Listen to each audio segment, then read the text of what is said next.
મિત્રો, જ્યારે કોઈ વ્યક્તિ, કોઈ આપણા નજીકનું વ્યક્તિ ખરાબ સમયમાં ચાલી રહ્યું હોય ને, ત્યારે એને જ્ઞાન ના આપવું જોઈએ. એને ખરાબ સમયમાંથી કઈ રીતે કાઢવું ને એ વિચારવું જોઈએ મિત્રો.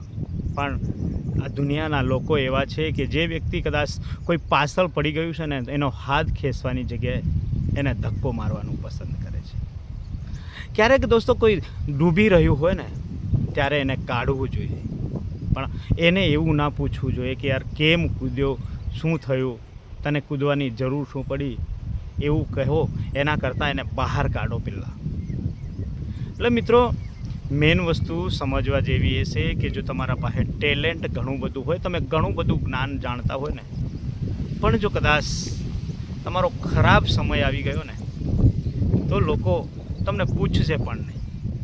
દોસ્તો, પૈસાનું મહત્ત્વ એટલું બધું વધી ગયું છે, ધન દોલતનું મહત્ત્વ એટલું બધું વધી ગયું છે ને, જો કદાચ તમારી પાસે પૈસા ના હોય ને, તો તમારા જ્ઞાનનું પણ કોઈ મહત્ત્વ નથી, તમારા નોલેજનું પણ કોઈ મહત્ત્વ નથી, તમારા અસ્તિત્વનું પણ કોઈ મહત્ત્વ નથી. હવે તો સંબંધો પણ પૈસા જોઈને લોકો કરે છે, રિશ્તો પણ પૈસા જોઈને લોકો કરે છે.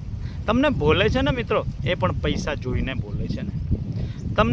તમે કઈ સ્થિતિમાં છો એ જોતા નથી લોકો, પણ તમે શું કરી રહ્યા છો ને એ દરેક લોકો જોવે છે. દુનિયા એટલી બધી સ્વાર્થી બની ગઈ છે ને, જો તમારા પાસે પૈસા હોય ને, તો તમારી આગળ પાછળ લોકો ફરશે. તમે હોસ્પિટલમાં કદાચ નાની મોટી તકલીફમાં ગયા હોય ને, તો સાથે આખું કામ આવશે. પણ જો કદાચ તમારું અસ્તિત્વ ના હોય, એટલે કે તમારી પાસે પૈસા ના હોય ને, તો તમારી ખબર કરવા પણ કોઈ ના આવે. માણસ મરી ગયા પછી તો ઘણા બધા લોકો આવશે, પૂછશે શું થયું, કઈ રીતે થયું, અમને કહેતા તો ખરા. પણ જ્યારે જીવતો વ્યક્તિ હોય ને, ત્યારે સિલાઈને કહેતો હોય, મદદ માંગતો હોય એના ઘરના લોકોને, એના સગા સંબંધીઓને, ત્યારે કોઈના પાસે પૈસો નથી હોતા, યા મદદ માટે કોઈ પણ જવાબ નથી હોતો. પણ મરેલા વ્યક્તિ પાછળ એના ઘરના લોકો પણ ખૂબ જ ખર્ચો કરશે. એક મૃત વ્યક્તિ પાછળ એની જે વિધિઓ કરવામાં લાખો રૂપિયા ખર્ચ કરશે. પણ કેમ? એ માત્ર લોકોને જોવાડવા માટે કરશે, દુનિયાને જોવડાવવા માટે કરશે.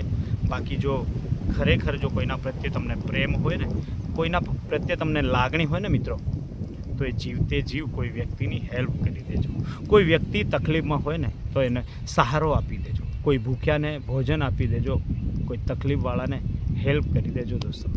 પણ ક્યારે કોઈને તરછોડતા નહીં, કેમ કે મૃત્યુ પછી તો આખું ગામ આવશે, મૃત્યુ પછી તો ઘણા બધા લોકો આવશે દોસ્તો. એટલે આ વસ્તુનું ખાસ ધ્યાન રાખજો દોસ્તો, કેમ કે આ જિંદગી એક નાનકડું જીવન છે આપણું મિત્રો.